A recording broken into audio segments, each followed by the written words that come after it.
The story starts out with Seven and Daibo selling beef soup, but they came to the realization that they're not earning enough money, so they decided to become assassins instead. Mainly because they want to go to Stan and restore Seven memories.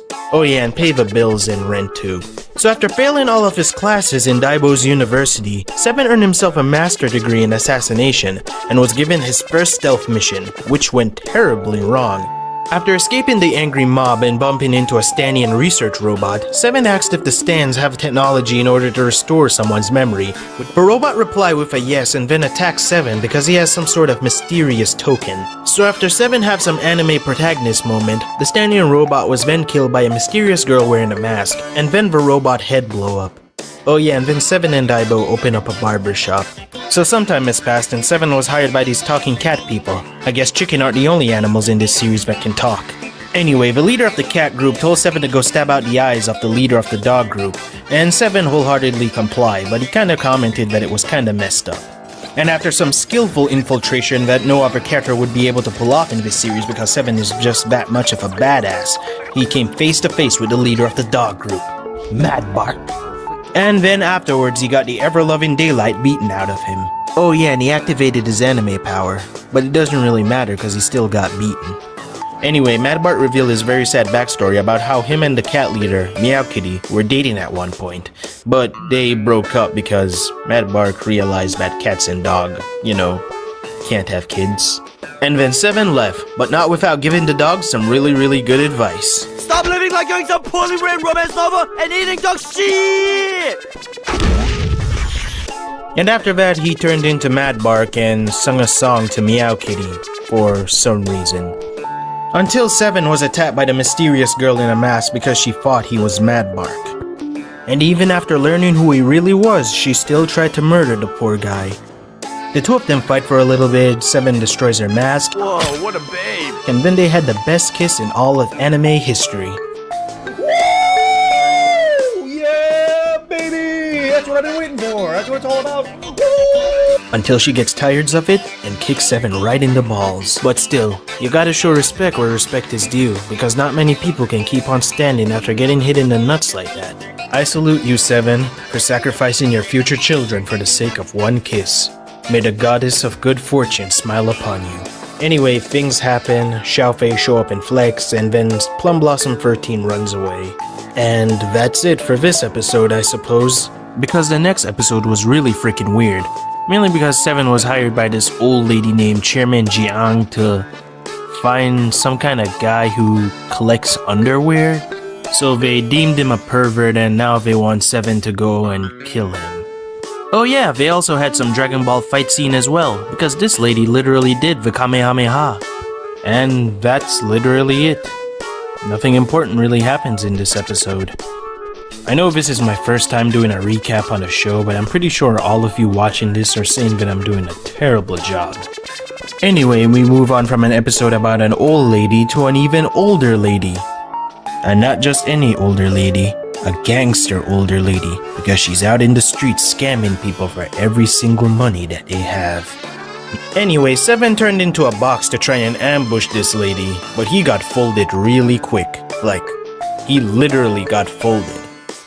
And the granny went on to school to collect her grandson. Aw, what a loving grandmother she is. Heck, she even hired Kaio Kusanagi and Iori Yagami to protect her grandson from bullies. And both of them are even lighting her a smoke. At this rate, I'm prone to believe that she really is a gangster. Seven once again tried to assassinate this old lady, but it ended in failure. Like how it usually goes with every other assassination mission he's involved with. And from then on, she just kept stabbing the poor guy, and stabbing the poor guy, and stabbing the poor guy, and stabbing the poor guy, and here I'm wondering how the heck is he still alive after so many stabs? Anyway, it kinda turns out that the old lady's son hired Seven to kill her own mother. Don't ask me why, I have no idea why he did it. And it also turns out that Seven gave her grandson a really bad haircut. And so she did what any normal grandmother would do when a barber gives her grandson a really bad haircut. Beat the ever-loving crap out of him.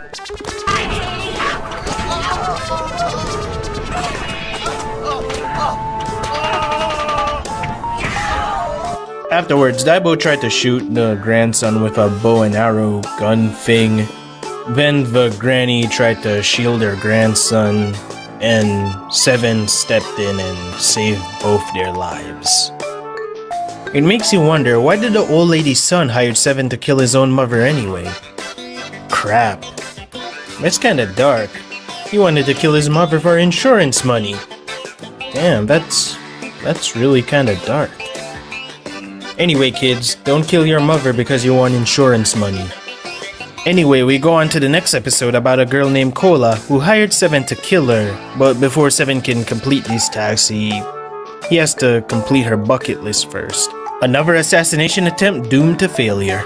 Anyway, Seven went out and helped her out with the bucket list, which includes doing things like this, things like this, things like this, weird things like this, and a bunch of other things that I'm not gonna really talk about. Anyway, the time to assassinate Cola finally came around, but before Seven can do anything, the big reveal came along.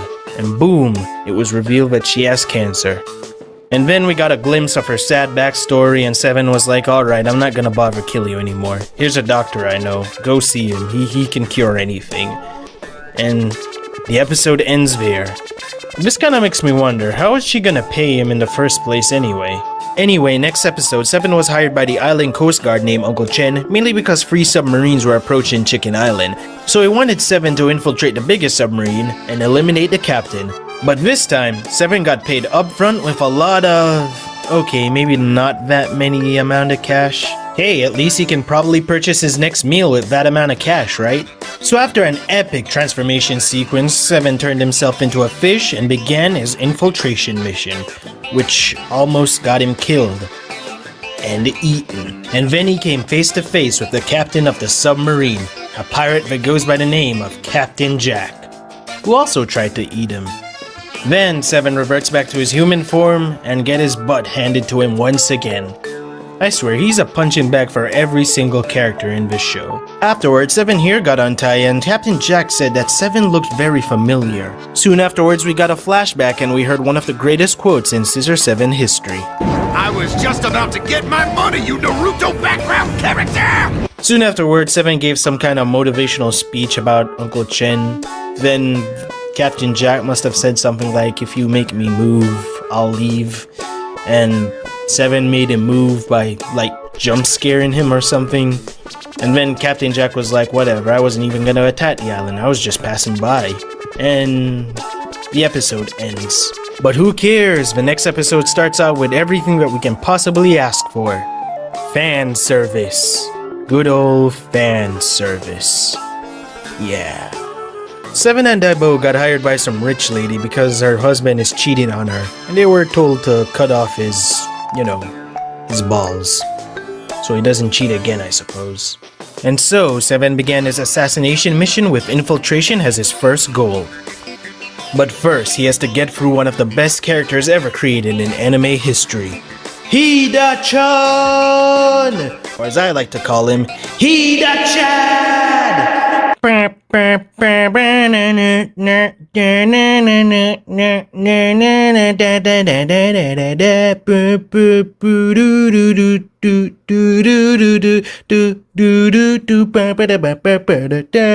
then he unleashed his most powerful, devastating technique. The indestructible virgin!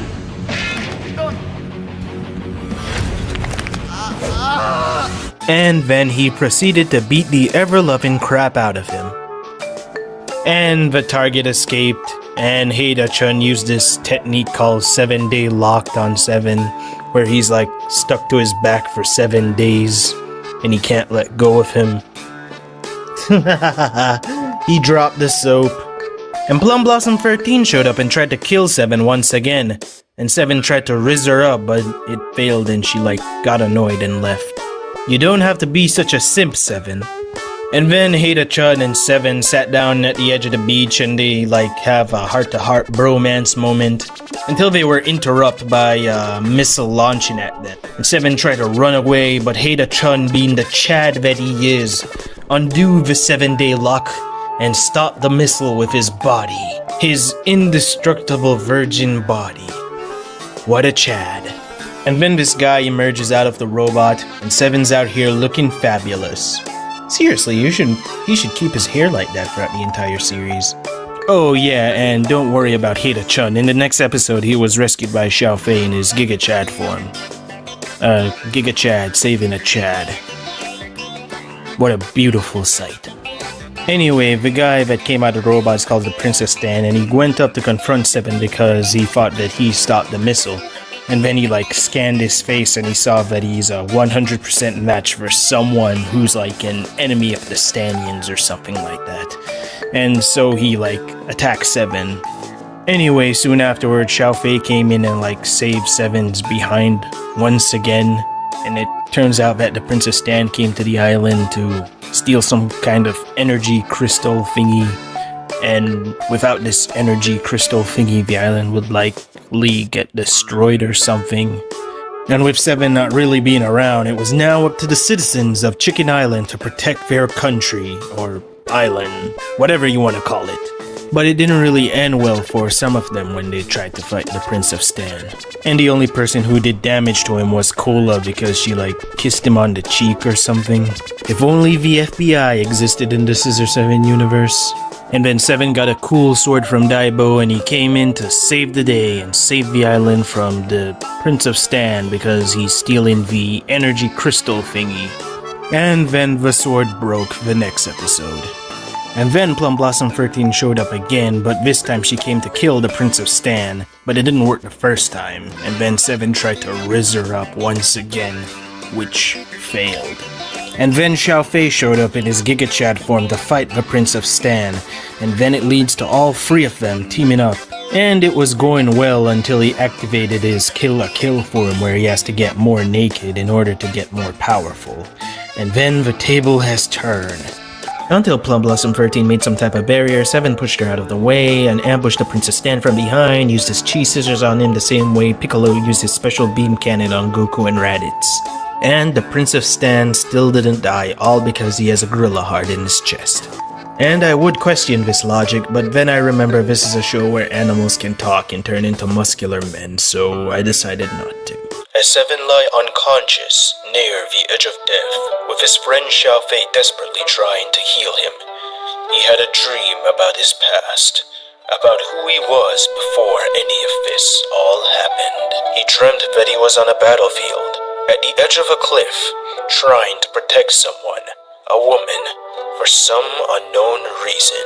But it was soon afterward that this same woman that he was trying to protect stabbed him and betrayed him. Despite Scissor Seven fans not knowing who this woman is, or why Seven was protecting her, for all we know this woman could have been his sister. But despite this, the Scissor Seven fandom decided to give him the title of Simp 7. And because he cringed so hard from seeing his own past, he was finally awoken. And the first thing that he did when he finally wakes up was rizz the girl that was trying to kill him. You can see it in her eyes that it was right here that she fell in love with our dear protagonist, the Simp 7, and can't help but simp a woman who always tries to kill him. But not gonna lie, I have to give him a round of applause for that one. Soon afterwards, he activated the magic sword that Daibo gave him and sent the Prince of Stan blasting off again with his secret anime powers and stuff. A couple of things happen here and there, but that's basically how Season 1 ended. So that practically brings us to the end of the video. Hope you guys enjoy this terrible video I made.